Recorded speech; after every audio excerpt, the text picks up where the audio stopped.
Yeah, my name's Paul Battista. I'm originally from Chicago, Illinois, here in the States. I grew up in the Chicagoland area. I got interested in this field actually by kind of coincidence. I was watching a show. If you're around my age, I'm a Gen Xer, so back in the '80s, there was a show called Unsolved Mysteries on, and it was I used to watch it with my mother quite a bit. And there's one episode that had about near-death experiences, which I never heard of before.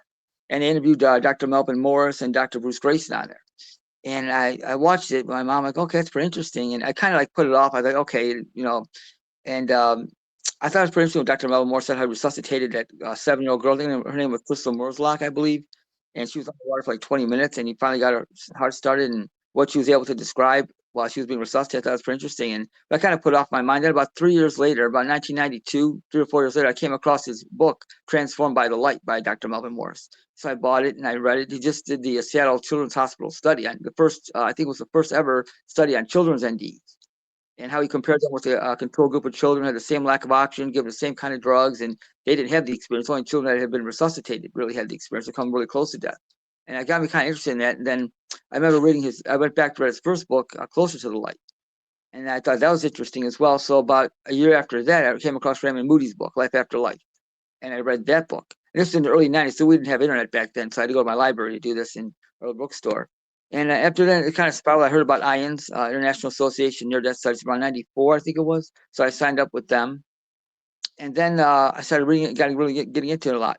And then, of course, I came across Susan Blackmore's books about 2 years after that about the skeptical, and I started reading her book, Dying to Live, which is, of course, a skeptical look. And I thought, okay, well, let me look at both of this and see. And then she's kind of made sense with some of what her theories were, and I'm going back and forth, but from what I've read in the last 30 plus years, I do agree with like Bruce Grayson and Melvin Morse. There's something happening here beyond just hallucinations, I think.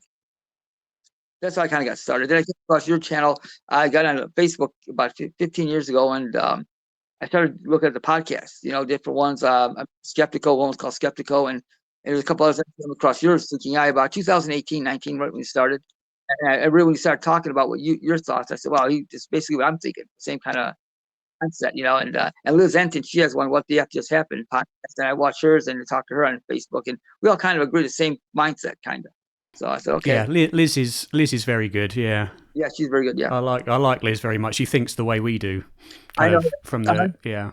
Have you heard one called "Unraveling the Universe" with Ben Sinclair? That's a very good podcast, and Yeah, I've come across that one. yeah, I watch those. So yours, hers, and those are the three main ones I watch. So Great. Yeah, and as I say, you're always posting my episodes yeah, and Liz's and everyone else's on the Facebook groups, which I say can't thank you enough for because that is oh, no really problem. really nice to see. So you're, I think, very much like me as well in the sense that you fear death. Is that right?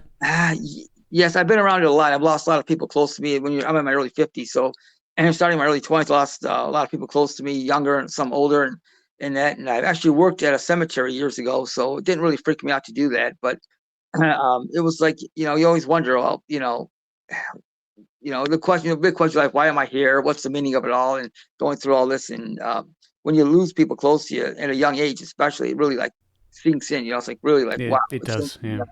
and and it's like, wow, what does the meaning of? So I thought about it. I said, is it, are we all just here from evolution, like Richard Dawkins, or just all this, or is there something more to it? I was raised Roman Catholic, but I abandoned that about maybe 20 some years ago because I'm not really dogmatic about it.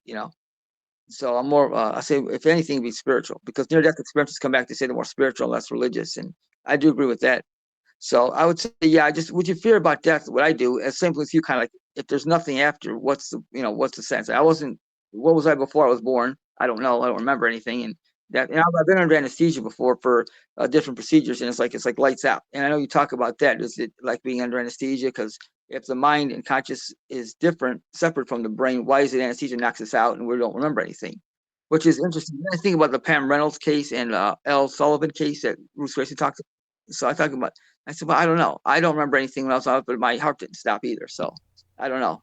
Indeed. And anesthesia is an interesting one because, Mm. and sorry if my light keeps going on and off, it's running low on battery. So it's going to kind of get battery and then stop and then find it again and stop. So I'm just going to be flashing for a bit.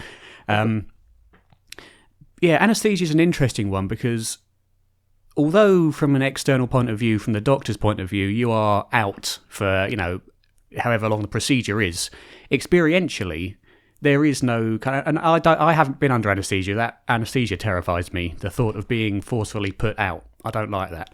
But I have fainted, and it's similar in the sense that it's that same kind of unconsciousness, maybe different mechanisms. But experientially, being unconscious, there is no experience of being unconscious by definition.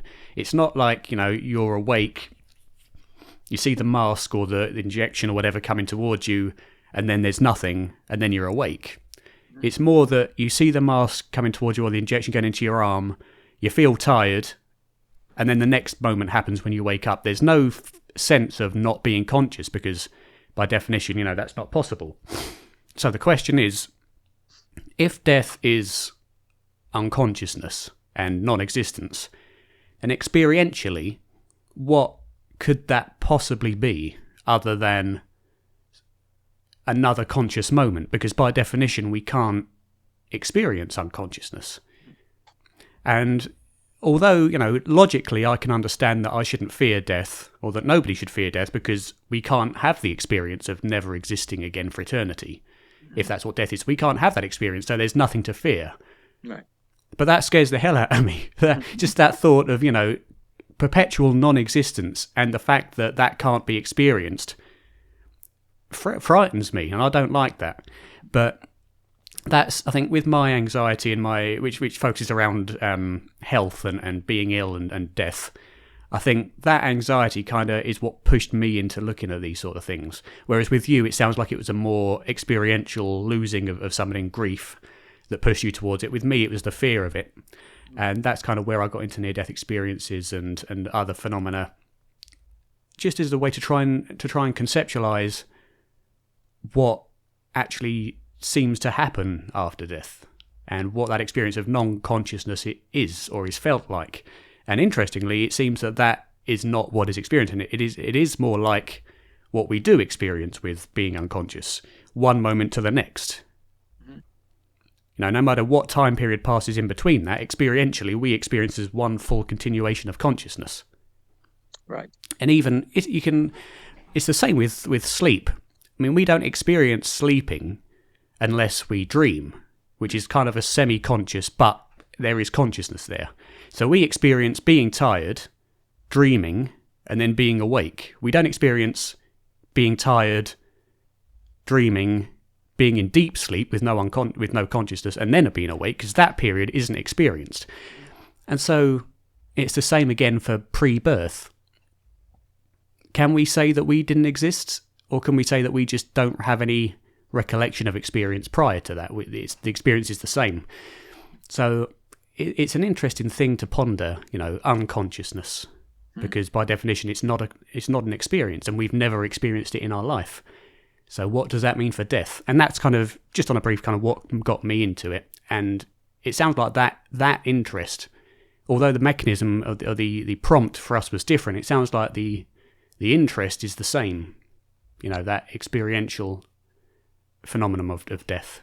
Yes, it is. Yes, unconscious. And, I've been studying consciousness a lot. I'm not an expert. I go on different Facebook groups and I see people post other Facebook groups, their opinions, and some say them as fact, which is really not, because I remember Neil deGrasse Tyson was on a while ago and he said, he goes something along the lines of the fact that there's so many books being written about consciousness tells us that we don't have it answered.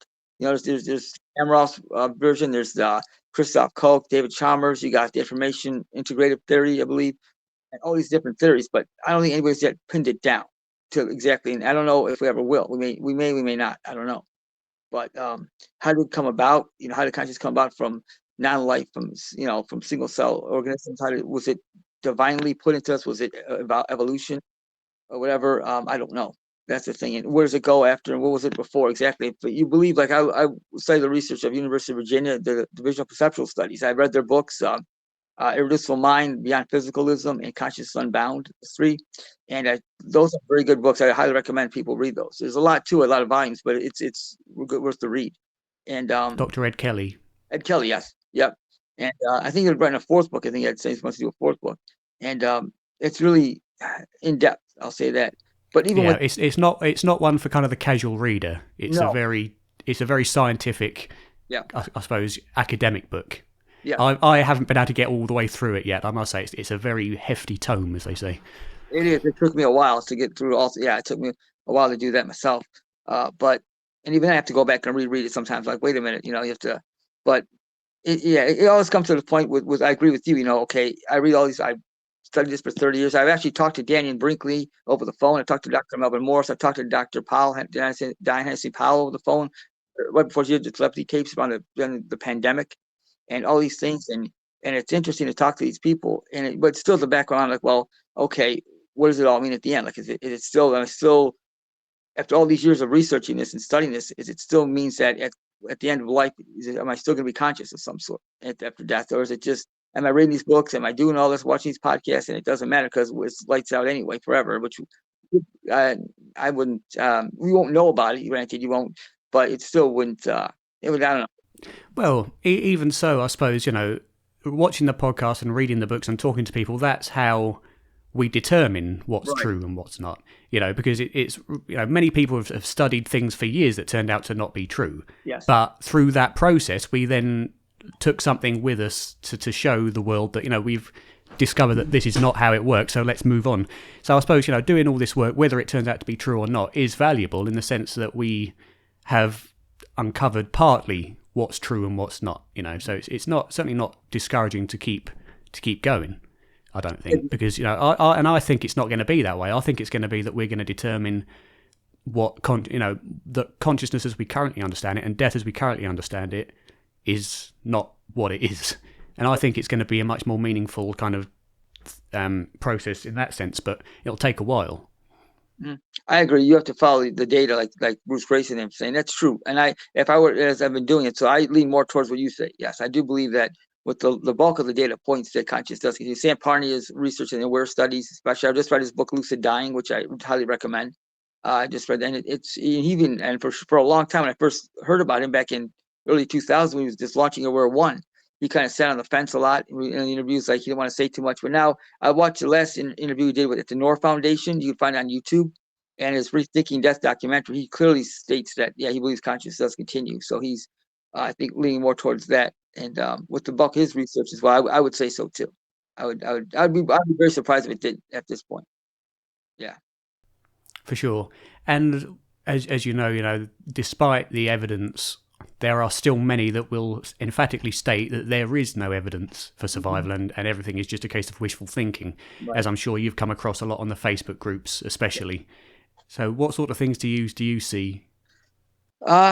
Well, it depends. Some people are very, like, you have religious people that are very dogmatic in their religion. You have the atheists that are dogmatic that there's no evidence. I've talked to Lloyd Arbach, who does every Tuesday there's a question and answer period called Ask Professor Paranormal on YouTube, and I've asked him this on his YouTube channel, and he says basically, he's run across this for 4 years in parapsychology that there's no evidence in this. So most of these are so-called pseudo skeptics because they don't really look at the research, and the people that claim to have, when you kind of pin them down, and that what I found in my doing this all these years, I've just when I pin the so-called skeptics down and ask them, show me the data, they'll post one-sided arguments. Except they won't post, like I've argued with one guy on Facebook for a while now, and every time I saw him post, there's no evidence NDs are real, he'll post Keith Augustine and Susan Blackmore, but he doesn't post Bruce Grayson's side or Dr. Melvin Morris's or Sam Parney. So and I understand. Okay, some people haven't had I've never had the experience myself, so I can't say from a first person. But if you were to weigh the data and the evidence, it's leaning more towards Bruce Grayson. I'd rather listen to Bruce Grayson, who's done 50 years of research, than some guy who hasn't done hardly any research and is posting one-sided arguments. I mean, who's not a scientist even. And when we talk about, can you post evidence Mhm. and can you show us, then what you want is evidence against survival, but only evidence against survival if it's been taken into account the other side of the argument as well. Yeah. And, you want someone to have looked at both sides fairly and then come to the conclusion that the survivalist argument is weaker and here's why. But if you just keep getting, responses from those who have only studied the skeptical side, then can that really be called skepticism at all? I don't think so, because skepticism is doubt, reasonable doubt, when presented with both sides. I agree. And folks like, yeah. I agree. It's like you said, pseudo skeptics. Like Marcello Truzzi, I think, was a guy who was, as Lloyd said, that he helped founded Psychop back in the 70s. A very skeptical organization, and he quit the organization. Lloyd said after a little while, because he knew they had an agenda, which was not to be fair and unbiased, but to have their agenda, which is all baloney. It's all, and that's why he quit. And I said, okay, that really opened my mind up to a lot of this when he said that. I'm like, okay, wait a minute. There are dogmatic skeptics as well as dogmatic believers and things. So, and you got to watch what you watch. Like Wikipedia has the Grow Skeptics on Wikipedia. You got to watch that. You go on there and so very be careful what you read online, because it's not all, a lot of it's you got to separate the good from the bad. So that's I've heard quite a bit about Wikipedia, where yeah, people have been kind of what's the word, defamed, I suppose, on it. yes, yeah. I remember TED Talk with Rupert Sheldrake that was taken off. I remember watching. It finally got. I saw the TED Talk when it happened, so I was lucky I got to see it. But then they interviewed him. I think it was a few years, maybe 10 years later, and he talked about that. It's on YouTube as well, and he was very displeased with that. And Rupert's I consider him to be a good scientist. Uh, I've watched read a lot of his work too, and others like him. So yeah, I think that was right. I mean, you should have a fear, even if you don't agree with somebody, at least let them have a forum to speak. About, because especially when he has good credentials. Indeed, and it's not like he hasn't done the research Right. into it. It's just hollering opinions out Mm-hmm. of thin air. These folks have done the work and have come to an opinion. If it differs from yours, maybe ask why, and Right. then look at their work and then determine. Exactly. Not just based on the conclusions offhand, ad hominem, not ad hoc. Hmm. I agree. Yep, exactly. And like I said, you're always going to have skeptics that won't look at the research, and other people that, no matter, to a skeptic, they say there's no, to a disbeliever, there's no proof is sufficient, and a believer, no proof is enough, or vice versa. I'm like, oh, if you're atheist, I have dogmatic atheist friends of mine who say to me, there's nothing after, and why are you bothering with this stuff? You're just wasting your time. You're gullible, this and that. And I got religious friends of mine who are super religious who say, if it's not in the Bible, then I don't want to hear about it. It's not real and all that. And I'm like, okay, I try to stay in the middle. I say, well, I'm more scientific minded, so I need data to persuade me either way. But data shows that what I'm believing is not true, then I need to change my beliefs. It's not easy to do. Like I think Max Planck said, science advances one funeral at a time, and he was right. He was right about that. That's how. And but I think the newer generations, like when I look at UVA, and the people coming after Bruce Grayson, the younger generation, are looking at the ND research and reincarnation, other than that. Because I think Jim Tucker was retired last year, so his predecessor, people who've seen him, they have good credentials, and I'm going to keep following their research as well. Yeah, So indeed. Yeah. So, yeah, I mean, what kind of arguments have you read from the pseudo skeptics that you have found to be most egregious? uh well, let's see. There's a few. One I could think of in particular said that, oh, I've looked at the research and it's not there, and it would attack people's credentials, certain scientists' credentials, like they're pseudoscientists, or it's all baloney, And like if you go on like Reddit and other things like that, that's a very like atheistic. More I've seen more like skeptics on that, and other Facebook pages as well. And everyone's entitled to their opinion, absolutely, but you have to look at the person's credentials and look at the research they've done over the last several years or decades before you can say this person is a pseudoscientist, or they're not real. The research is baloney and this and that. You know, so um, I don't. If you're attacking someone just because you only have one-sided arguments, or because you just don't agree with somebody, you have to show the data as well. Show that this person has credentials, and he or she's a scientist, been doing this for years or decades, as opposed to somebody who says, "Well, I'm posting this on either a Facebook group or some type of social media, and it's it's a skeptics. It's all baloney, but they don't have any evidence. They don't post the other side. It's just all one-sided. You know that tells me that they're you know Many that are skeptical and more of the scientifically minded individuals do post references from folks like Susan Blackmore, who is very yeah very well respected in the field of consciousness, as well as others like Daniel Dennett and who else?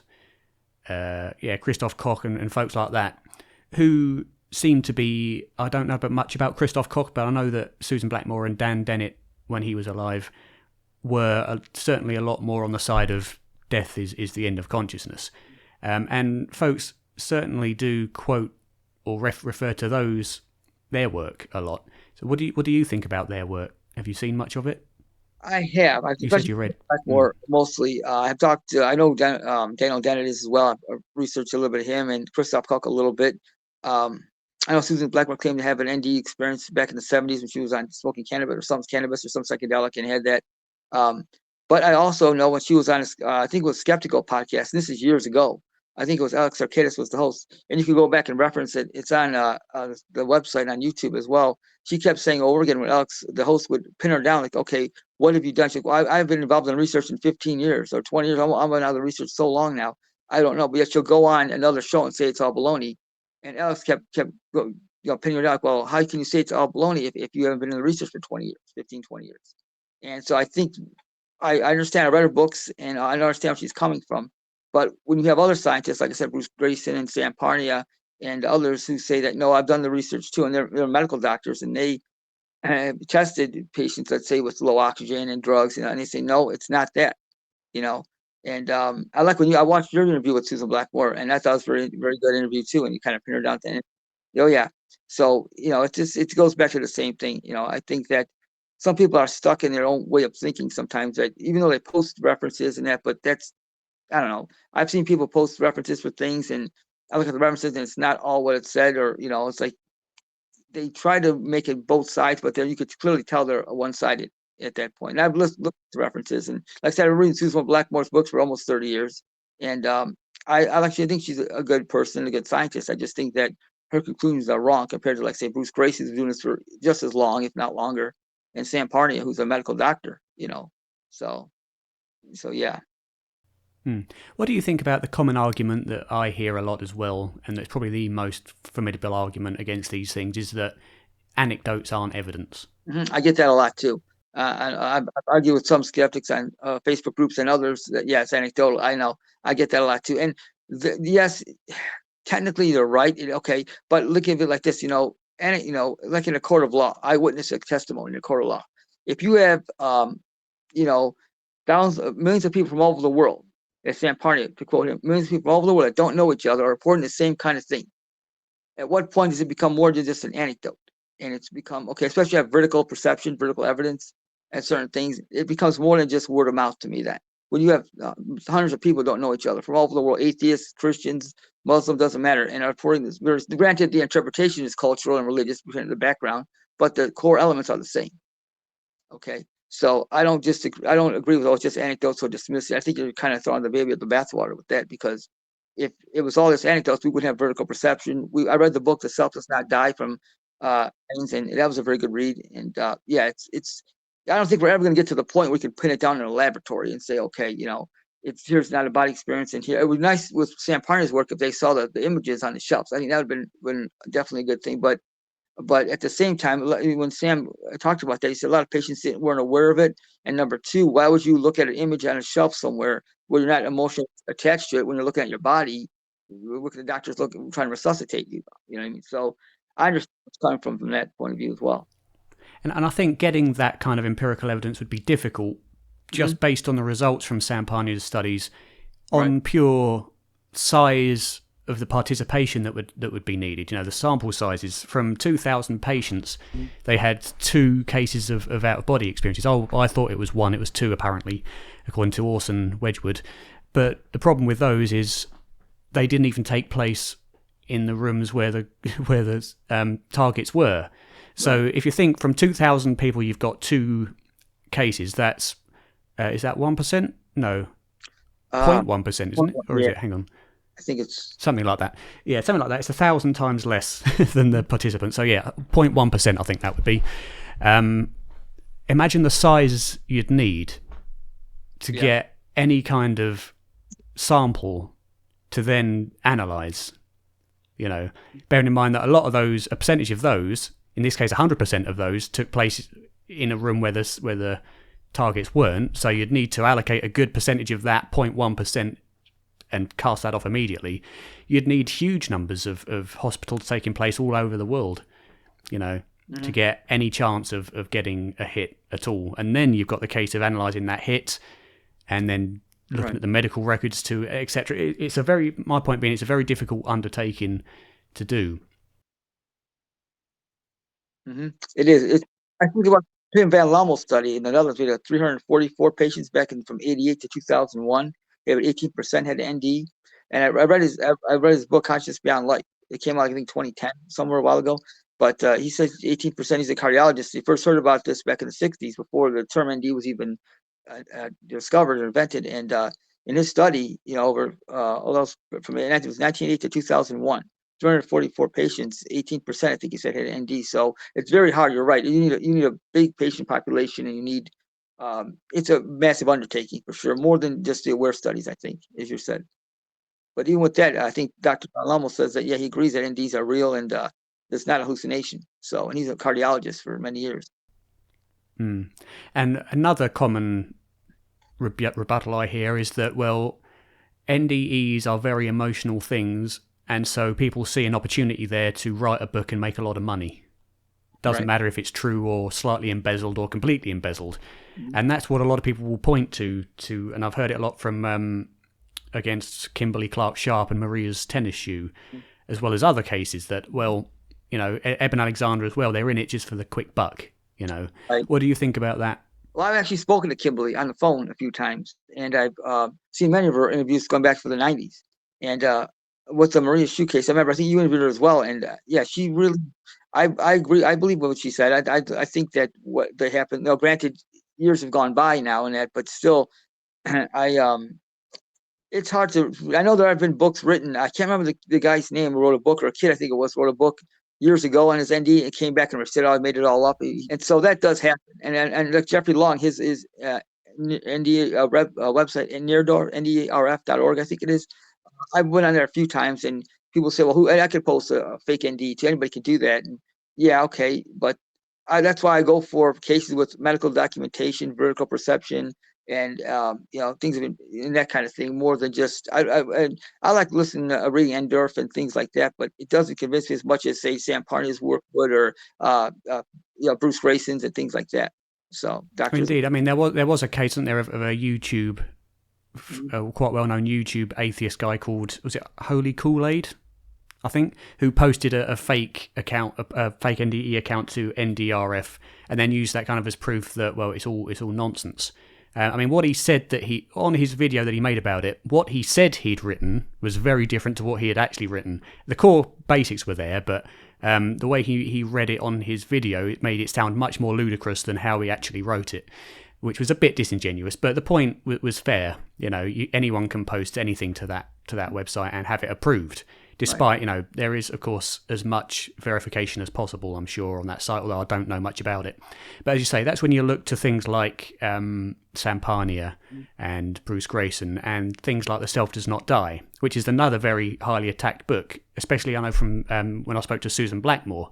Her opinion on The Self Does Not Die is that it's just a book of very shoddily researched anecdotes.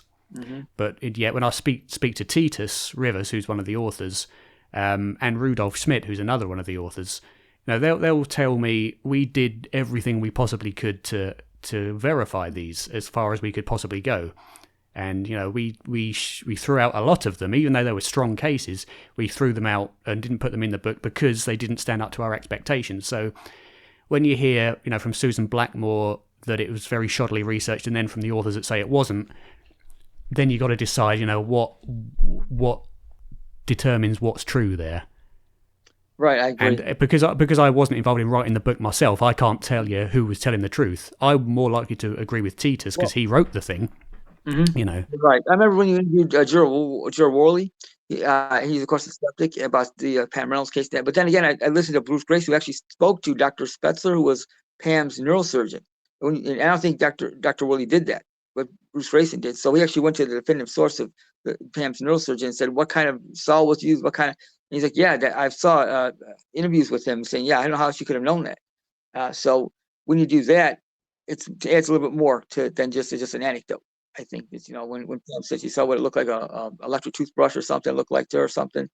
And it's more to me than just, it's just an anecdote. But yeah, I know, I understand where Susan Blackmore is coming from with it, is, but you got to look at also other factors involved. Like I said, not only the vertical perception, but also, when people like like Bruce Grayson and Sam Parr do the research and then study this, and they compare a control group to experiment with how many lack of oxygen, how much drugs were given, and all this. It becomes more than just an anecdote. Even Lloyd Rudy, I think his name was Dr. Lloyd Rudy. Are you familiar with him or not? He had he talked about that on YouTube, a patient of his, and to a skeptic, yeah, it's an anecdote, but he was there in the room when this happened, and the patient described everything, the post-its, I think it was, or something, where they're putting on the. But that's, to me, is more than just a typical anecdote, because he was there and he saw what happened, and he's like, he was there during the whole thing. So that, and he's a surgeon, and he knows what he's doing. Yes, and he knows what he's talking about. Mm-hmm.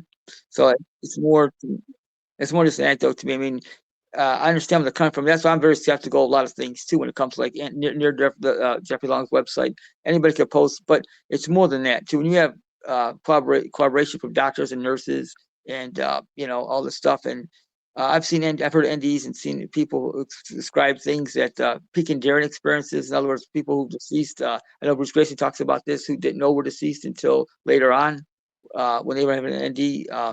That really adds more kind of meat to the bone than more just an anecdote to me.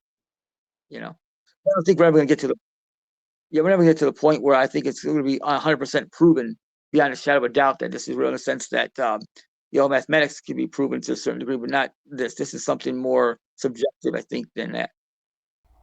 I think that the only way we're going to get close to kind of having it be accepted is for science itself, the method of science, to be able to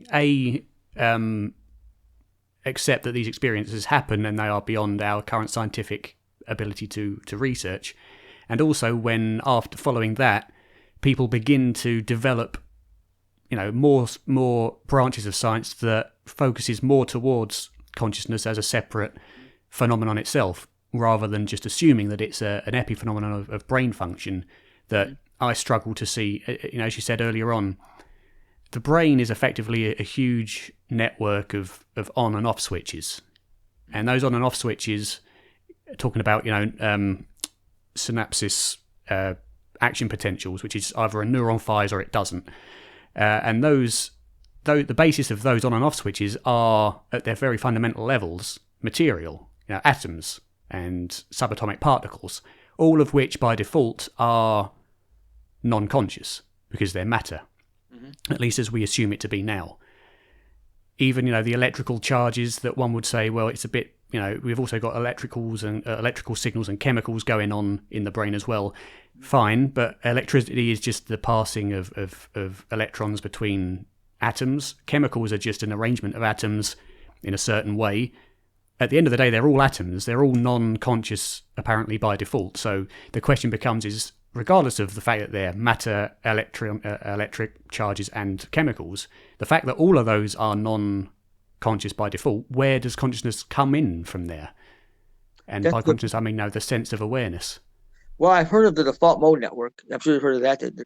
Now, I have read online a while ago that scientists always make these extraordinary claims. Scientists found the seat of consciousness in the brain, and it's in the thalamus. I think they call it the thalamus. I posted a little bit on the Facebook page where they had an experiment of a woman who was, they stimulated that part of her brain when she was reading a book or something, and she started to become unconscious. And then the more they stimulated, the more she became completely unconscious. When they removed the electrode or whatever, she became conscious again. And to some of them, I say, well, that was a part of it. But it's hard to say. I mean, it's like when Olaf Blanke said that the temporal lobes are the part that produces out-of-body experiences, and he's like Wilder Penfield's research. You could also say, as Sam Parnas said, that's not true. And Bruce Grayson said in his book after that, when you stimulate the area of the brain, people don't really have an out-of-body. It's more or less an illusion of that, as opposed to an actual out-of-body experience with vertical perception. People who have temporal lobe seizures or are stimulated that area of the brain in surgery, they see their bodies becoming like elongated as their legs, everything. But it's not the same as actually. When you listen to someone that had an actual out-of-body experience during cardiac arrest, let's say, we're actually describing events around them. It's not the same thing, but people like to put it the same sometimes, So I think. What do you think?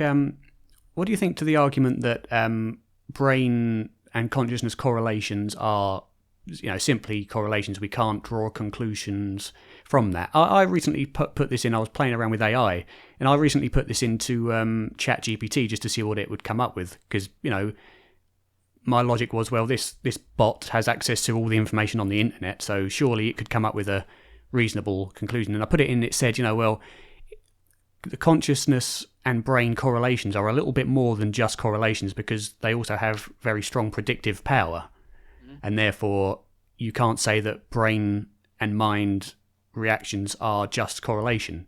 What do you think to that? Mhm. Yeah, I agree. I think correlation does not always equal causation. It's hard to, like you said, in your everyday life, it seems like the brain is the same in the mind. You like you get hit in the head, you drink too much alcohol or something, have a stroke or brain. It messes. It definitely changes your personality. Like you have Alzheimer's and dementia. But then I think I recently there's a nurse named Hospice Nurse Julie. I don't know if you're familiar with her. She has a YouTube channel. Oh yeah, she talks about end of life care. She talks about visioning. She just did a video about visioning how at the end of life and how people with terminal like dementia and Alzheimer's come out of it.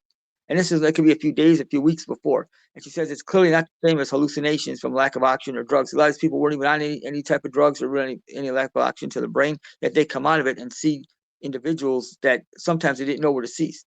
So with that being said, I think it's yes, in our everyday life, the mind and brain are very correlated very well. But I think at the end, like Bruce Grayson said, it's like a filter. The filter starts to loosen at the end, or during cardiac arrest, or during that life, and it allows the consciousness perhaps to become unentangled from the brain. Like sorry, kind of like Stuart Hamrock talks about with microtubules, but not. I don't know if I totally agree with that theory, but it's similar in that along those lines, where at the end of life, the uh, the filter becomes loosened maybe, and allows our consciousness to become more expansive and more vast than ever before, like Sam Parnia said in his recent interview. So you're more of a kind of a dualistic position of mind and brain are two separate, or matter and consciousness are two separate things. That's a good question. Yeah, I would, if you pin me down. But again, my skeptical mind, like the same with you, I could be wrong. Maybe I'm wrong about this. It seems the data points in that direction. But again, if new data comes along in the future and says no, it's something different, then I'll have to go with that. So, but it's to be that way as it stands today.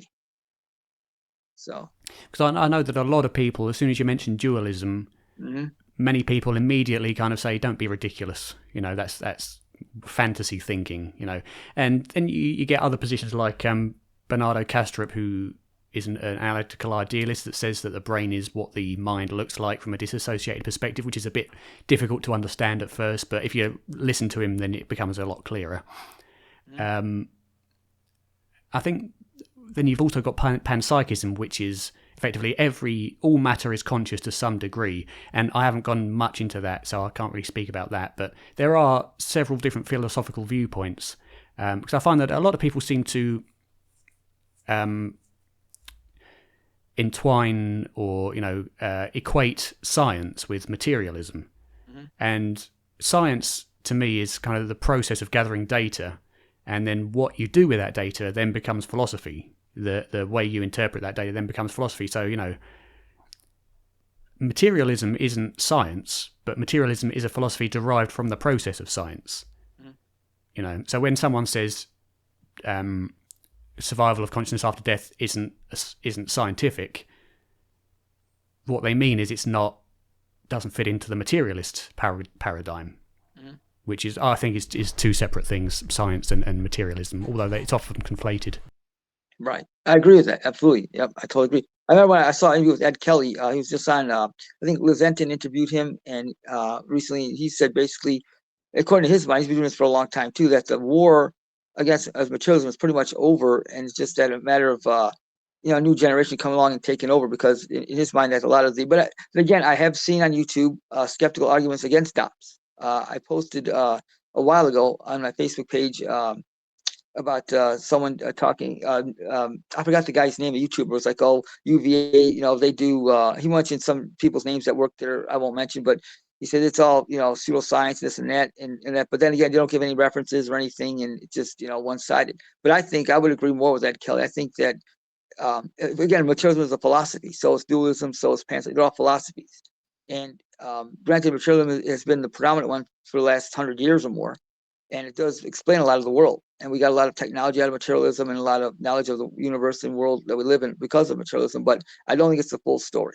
I think there's something underneath that. That's why I believe when I read the books, A Reducible Mind and Conscious Unbound, I thought it really opened me up to that. Right, and this made me think about things I haven't thought about. Wow, it could be there's something else to all this and than just physicalism. So I think it's more to it than that. I think maybe in 100 years we'll have a different philosophy, and that'll be the predominant philosophy. Yeah, indeed. Yeah. Or not even just a separate philosophy, but kind of a relationship between multiple philosophies. Materialism works, as you say, for general day-to-day stuff and for understanding the universe and medicine, etc., is perfect. But when it comes to consciousness and these other experiences, maybe we need a separate philosophy to talk about that kind of stuff before looking at how they merge together. Right. Because we're yet to even kind of identify or acknowledge that these other experiences happen before trying to kind of come up with a theory of everything. Yes, exactly. Yeah, exactly. We branch off one another like that. Exactly. I think that's what's going to happen more and more. So I think that's where it seems to be leaning towards now. But like I said, I always follow the data, and you got to follow, follow the data and look at the credentials and the references and kind of make up your own mind.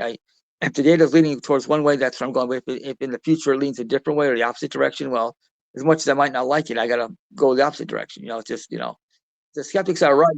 And this is just, consciousness evolved from non-matter somehow. We're just, then that's what it is. I can't change it. I can't do anything, just that. But I don't think at this point, again, to quote Bruce Grayson and Sam Parney, that these are, that it seems to point in the opposite direction. That consciousness is something more than just, just the brain. I think it's more than that, So, especially in a strong case of vertical perception and terminal lucidity and things like those like that, where the person's demented and they have Alzheimer's, yet they can relate at least for a certain amount of time. Know what's going on, and it can have conversations with people that they couldn't before, and know about people passing that they didn't know about, the Picandirian experience, things like that. So that at least leads me more towards that, philosophy dualism. But again, if in future if more data comes along that shows the opposite, then I'll have to.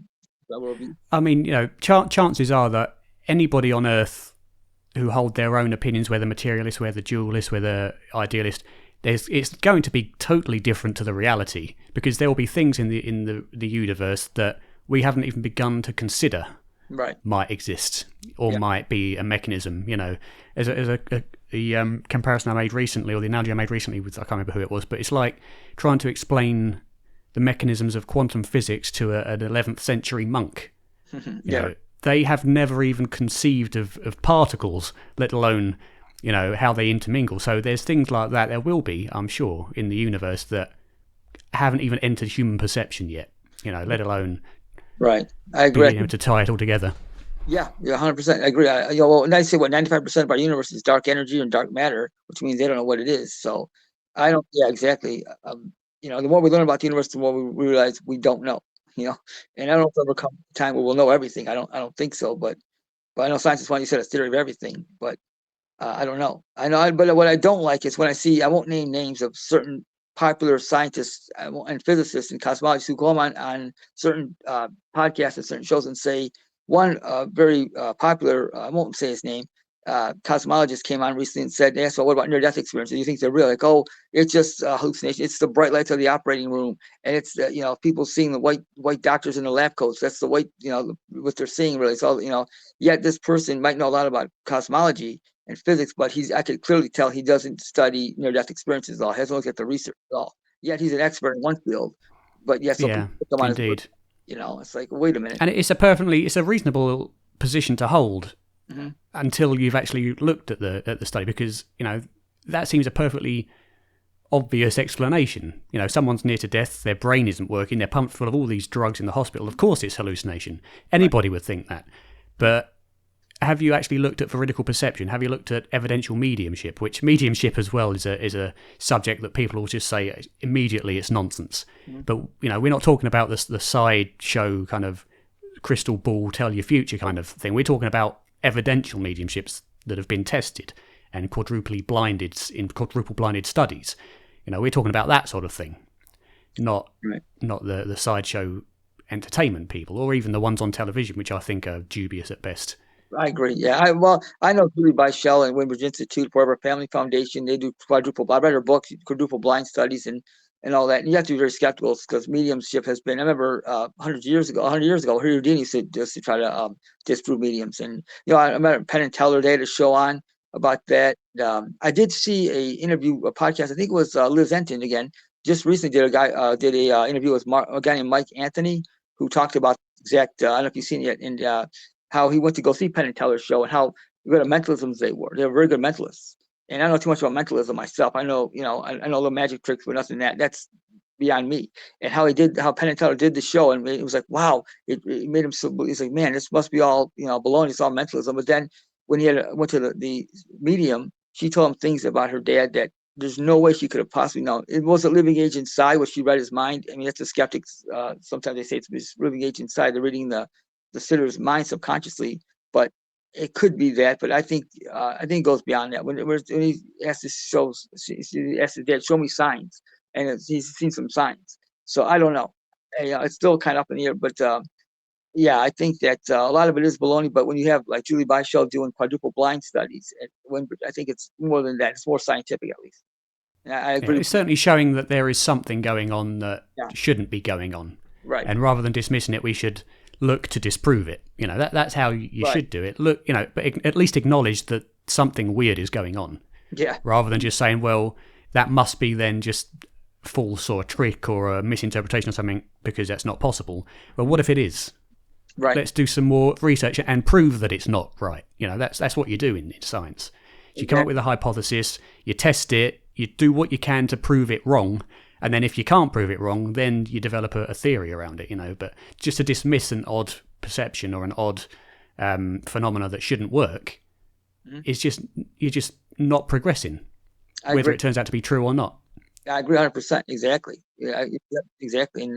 And so again, I'm still, like I said, I'm still skeptical. After 30-some years of researching this, I'm still skeptical because I always could be wrong. And if I am, I'll change my worldview.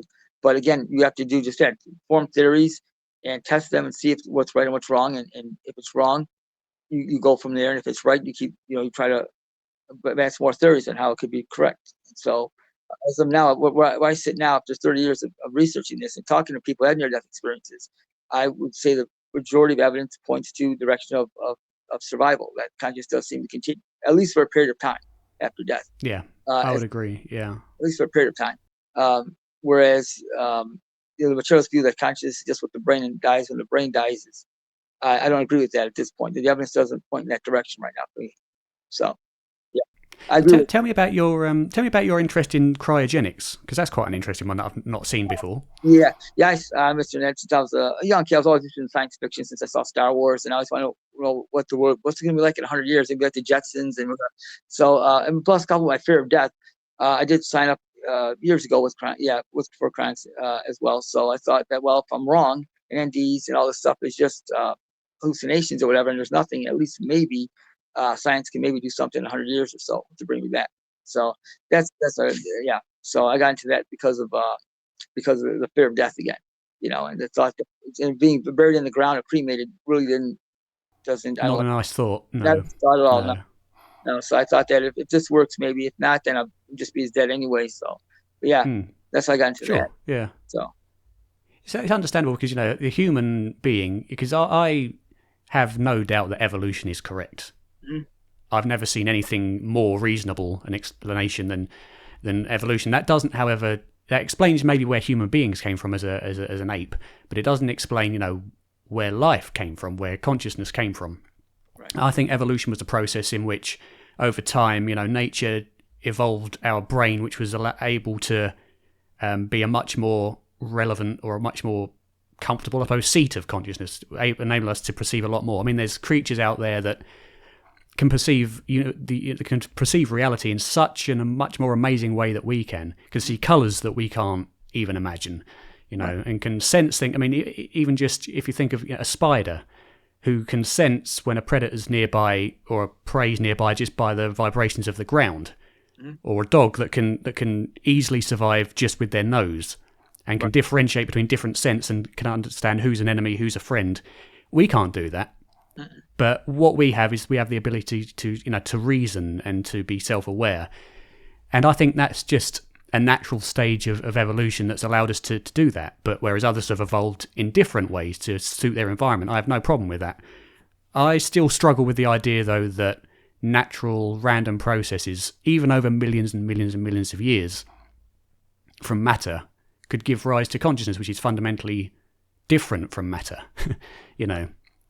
But my point with that is that we've evolved to survive and to do what we can to survive. So to me, the fear of death and taking steps such as cryogenics and all that is a perfectly reasonable thing for a human being to do, because you want to preserve life for as long as you can. That's what we've evolved to do.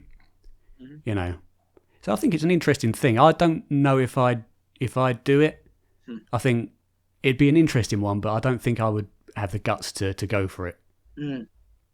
Okay. Yeah, but then at the same time, I understand that the thought of being, it's bloody light. I think the thought of being buried and being cremated isn't a nice thought. But then you also think, well, is the body actually me? I won't be in it anymore. Either I won't be in it anymore and I'll be off doing whatever, or I'll be unconscious anyway, so what does it matter what the body does? So would I rather let my body go and feed the natural cycle of the earth, or be cremated and spread out somewhere? I don't know. Would I really care at that point? Either way, probably not. But again, I don't know. It's an interesting one. And how people think differently about it. Yeah, it took me a long time to come to that as well. But again, I think, like to paraphrase Bruce Grayson said, our brains evolved to keep us alive in the physical world and not to avoid predators and find food and things like that. But seeing deceased relatives doesn't help us in the physical world. So when you come close to death, that filter loosens and allows this other reality to come in that help us out in the other world and not for the physical world. So I kind of see where he's coming from with that. I could kind of agree with that somewhat. And it was also when Donald Hoffman, who was quite right, I think, when he says, we didn't evolve to see the world as it is, see the universe as it is. We evolved to see the universe in a way that would enable our survival. Right. So, the world, the universe and reality as we see it is not what it is. Mm-hmm. It's what it is as far as our brains and our perceptions are able to decode it. So, what is that? What is reality at its fundamental level? Is it just information? The same way that a computer system is just a series of ones and zeros that the CPU can interpret and then send to the graphics card, which then lights up certain pixels at a certain time on the screens that allows us to see those ones and zeros in a way that we can understand and interact with. But at the base, it's still just ones and zeros. So I wonder, is that the same with the universe, where our brain is the CPU, our eyes are the graphics unit, and ears are the speakers, nose is something completely different, God knows what that is. But we can then interpret the information into a universe that is useful to us. But at the core, it's still just information. Right. Which I would say might be the fundamental consciousness.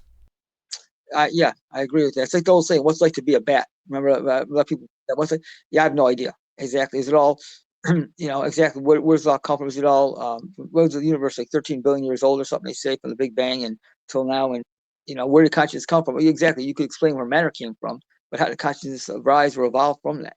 And no one has a real big clue of it. It's like one of my friends thinks we're living in the Matrix and it's all simulation. I don't agree with the simulation theory, though. I don't agree with that. It could be wrong. But until I see evidence otherwise, I say we're not in a simulation. This is real. My dad's on a similar wavelength. He's open to the idea that there's some alien beings out there, and we're kind of a television show for them. We're kind of this that some bigger entities, aliens or other, have kind of messed with apes' DNAs to create us, and then plopped us down on this planet, or just let us evolve, just as an entertainment or an experiment to see, look what these bloody idiots are doing to this planet, and kind of tuning in to watch us. Fair enough, I don't know. That's possible, I suppose. And also, as you say, you've got the simulation theory where God or a greater being has kind of given us this avatar to play. Mm. I don't know much about the simulation theory, but I think that's basically the idea. As well as other things like the holographic theory and things like that. I don't know much about them, but I mean, there are so many different ways you can go to understand reality, and each of them are equally as plausible and unplausible as each other. Right. The only difference, I suppose, with materialism is that we do have that empirical basis for it, but with that we can only infer so far. We can infer back to the Big Bang, mm-hmm. and assume that that's the most parsimonious explanation, which it very well might be. We can't say what came before that. Before, back when everything of reality was just an individual point in space before it expanded. What was there before that? We don't know, because there wasn't anything measurable before then. You know, we can't measure any radiation, the date of any radiation before that. So again, it comes to, you know, the big questions of what is the universe and what is life and what are we. We can only go so far, and you can come up with innumerable different theories. How will we ever know which one is correct? Does it matter? I suppose. Mm-hmm. You know, it's, and I'm sure it does matter, but it just, he's thinking about these big questions is kind of beyond our perception of trying to reason anything down. Mm-hmm.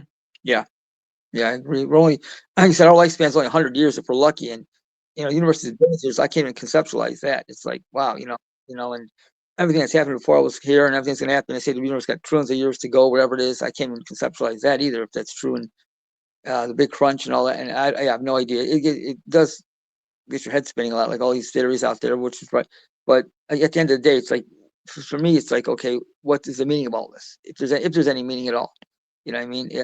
So that's my whole thing. I do like, I know a little about the universe, a little about cosmology and this and that, but at the end of the day, it's all about consciousness. Where did it come from? Where's it going to go? You know, when it's over. So that's my big concern. I've been trying to. Indeed, and it's a common concern to everybody, because everybody has consciousness, unless you're all just a figment of my imagination or whatever. Everyone else has, everybody has consciousness, and it's the fundamental thing for everybody, I think, to know what we are. You know, because if you know what you are, what consciousness is, then you know the basics of everything. All the other questions, I suppose, at least from near-death experiences that seem to say that once we go and are fully integrated with whatever comes next, then we have the answers to everything. Mm-hmm. And so, I mean, just the concept of living consciously knowing the answer to everything, for our human brain would be just impossible to perceive, because our brain has, I can't remember how much, something terabytes or whatever of data storage available in it. And trying to conceptualize knowing everything about reality for us here in this form is impossible. Which is why I think many people who have access to this knowledge come back and forget a lot of it, or don't have access to a lot of it, because our brain just isn't capable of storing it. And that's why, you know, they say, I can't either remember or I can't verbalize what I saw and what I knew, because we're not built to do that. Right.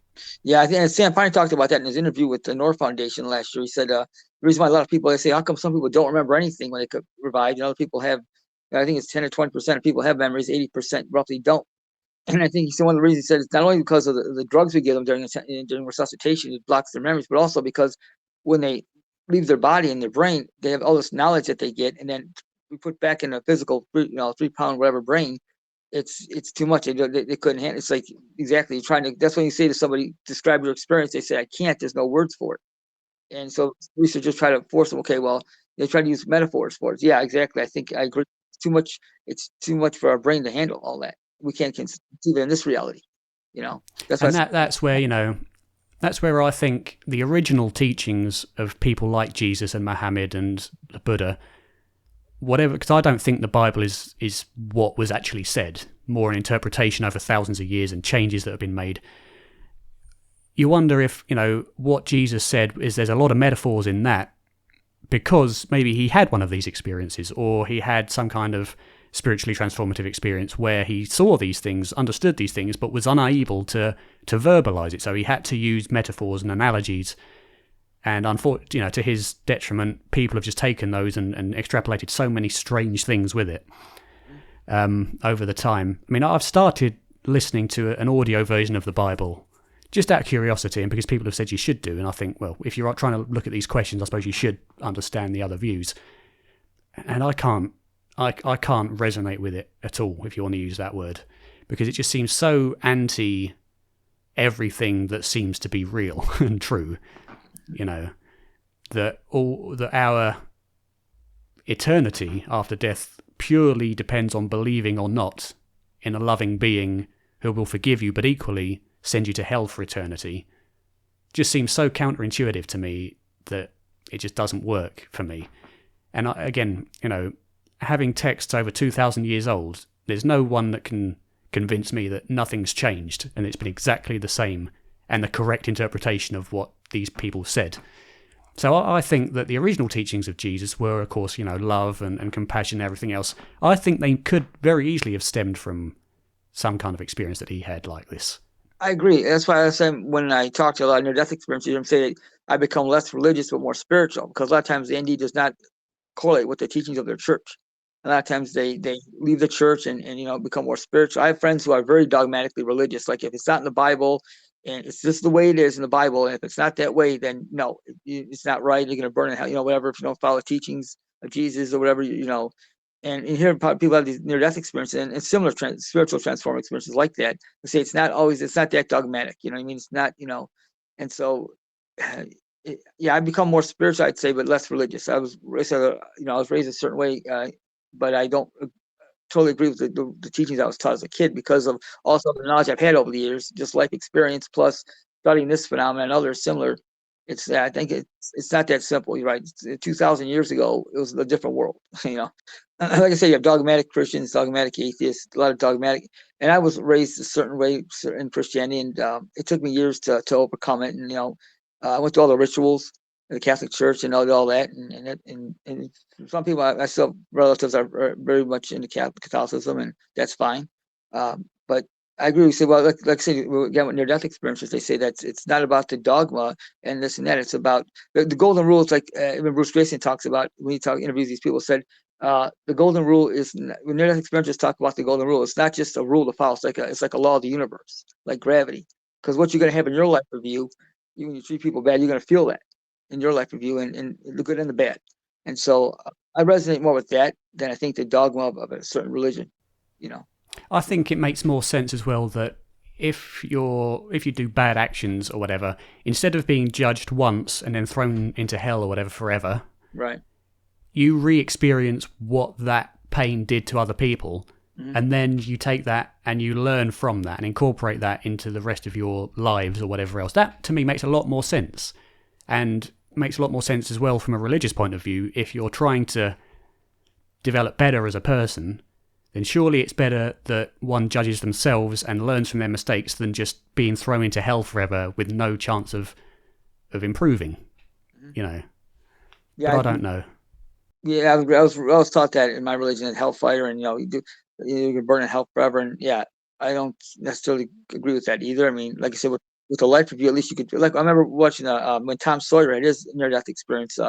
He talked about reliving his life review, how he beat somebody up, and he could feel the punches that he thrown against the guy, and he was mean to his wife, abused his wife. How he felt that from her point of view, and Daniel Brinkley had his NDs and his life review, what he experienced when he was a real tough guy, a real and all the stuff he went through. And it's like that. Yeah, exactly. You could actually feel it. And it's more than, it really changes you then, as opposed to just, you said, just burn in hell forever and no chance of redemption. And, Yeah. I can't even conceive of eternity. I mean, human beings, we only, we really say forever. We don't have no concept of what eternity is. We lived it. It's forever. It's like, I can't. You're not even talking about time. You're talking about devoid of time. Yeah. Yeah. Impossible to think. No, yeah, I know. That's why people have the near-death experience say time didn't exist over there the way it does over here. So, like, for 5 minutes over here, it's like it could be a year over there. It's like it's not the same. So, but that's okay. I kind of understand where they're coming from. Yeah, eternity, I can't even grasp that. I don't even know. No, of course not. No. Yeah. And talking about as well, you're talking about people who have dementia and suddenly become aware at the end. It pulls into question what memory is, because most will say and agree that memories are the links that our neurons make in our brains, and the more you do something, the stronger that pathway becomes and the easier it is to remember it. So memory is just the strength of the nerve connections in the brain. What do you think about memory and what memory might be? That's a good question. I think, yeah, it definitely has a role in it. Definitely synapses and the neurotransmitters of the brain. That definitely has a role in it. I'm not a neuroscientist, so I can't have the specifics, but it definitely is correlates to the brain. Exactly, I do believe that. If you get hit in the head or drink too much alcohol or whatever, you're not thinking clearly. So there's definitely a correlation there. The question is it entirely brain based and neurological, or is it like I said, if using a filter theory, is it released from the brain and under certain circumstances, like near death experiences and like other similar experiences like that. But I would say that in our everyday life, definitely it's a correlation to the, you get drunk. Like I said, if you grow a brain tumor, have a stroke or something, you're not thinking clearly and this and that. So I think it definitely has a correlation to it, but I don't think that it's all just neurological. I think it's more to it than that. So So, what would you say when someone says, well, a surgeon can go in and cut a specific set of connections in the brain, right. and that person loses memory that would have been associated to those connections? Mhm. That's true, exactly. And in that situation, I would definitely say that there's definitely a correlation. But then I think of people with hydrocephalus. I remember reading not too long ago, a few years ago, a person who did a brain scan. He was complaining of headaches or something. He went to the doctor and took a brain scan, and half of his cerebellum was gone, and this and that. And they do split brain surgeries on people, and it was the same. He had IQ, had a family. He wasn't like in a vegetative state or anything. So here's a guy with a lot of his brain, or a good portion of his brain missing, or had water on the brain, to the point where the doctors even were surprised he's even functioning, and yet he's functioning fine. So, what does that mean about how much of a brain matter do you need to be conscious and to actually to function? You know, so it's the And neocortex. why do we even have these brains to this complexity if we don't necessarily need them for complex thought? Yeah, yeah. I don't know. It's yeah. I mean, this is the kind of phenomena where it should be taken seriously Mhm. rather than just kind of put to one side as strange, because again, it's talking about the fundamentals of not only reality, I suppose, it's the fundamentals of biology as well. Yeah, yeah, exactly. And like I said, you need to, as scientists, like again, like Bruce Rayson say, when he came across this phenomena, instead of running away from it, scientists you should run towards it and try to explain it, not to sweep it under the rug and say it's anomalous and it's woo woo or it's I can't explain it, so just let's ignore it. It's supposed to, I I mean, think. I couldn't be presented with something like hydrocephaly, Mhm. where someone has most of their brain is just missing and replaced by fluid, and yet they're still fully functional. As a neuroscientist or as a whatever, I couldn't just look at that and think, oh, this is an anomaly. I'd be wanting to know what the fuck's going on. Right. you know, Exactly. Yeah, me too. I'd want to be exploring it because this shouldn't be Hmm. Exactly. fascinating. But so that's Mm, that white mm. crow story. It takes one white crow to prove all crows ain't black, and that's I've heard that a long time, and it's true. I mean, how is it that this individual can function at a level like similar to us without hardly any brain, or like Dr. Melvin Morris talked about when he was in medical school, they did split brain. They took half the brain out of a person, and it's just still they're not, you know, and you call it the corpus callosum that connects both hemispheres. Then they say some people say you have two separate personalities, and but it I don't know. I mean, when you have cases like that, it's like how are they still conscious when with hydrocephalus, you have hardly any brain matter. And they say it's the neocortex that requires most of the conscious functioning, but then there's people with no neocortex, they're very thin and layer of it, and they're still functioning pretty. Yeah, that's what kind of gets me. I wish I knew. I wish I had all the answers. I don't know. You know. Yeah, I mean, maybe there is a lot more understanding than we think. Because I haven't looked much into it, but you must imagine that these neuroscientists must have some understanding of it because it is such a fascinating thing. So, I Right. don't like to make conclusions on things I don't know much about. Right. Yeah. Exactly. It could easily be that there's a mechanism in the brain that that just we don't have detected yet that allows this to happen. It's really physiological.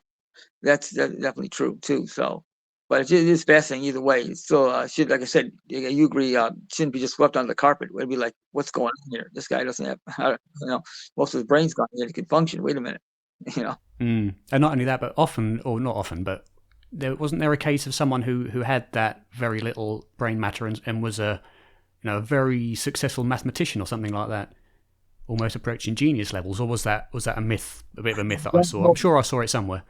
I don't remember. I don't know about them. I do know of people who I watched a documentary years ago on somebody who had a brain injury and became a supposing Anthony Sikori. He got struck by lightning. He became a pianist, and I know a guy who became expert in like and was it?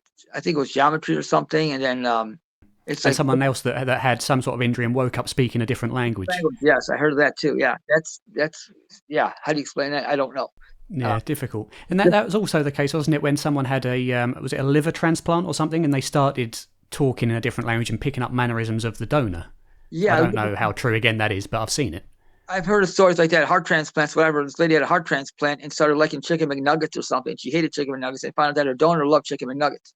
It was a usually heart transplant. Yeah, I've heard of that years ago too. So how do you, is memory stored just in the brain, Interesting. stored in the microbiome? Is it stored in the cells? I don't know. I mean, there's so much we don't know that just is fascinating. As I say, even the human body, which is the most fundamental aspect of us outside of consciousness, well, I don't think we know, half of what constitutes us as a physical being, let alone a conscious being. Yeah, I agree. Yeah, I agree.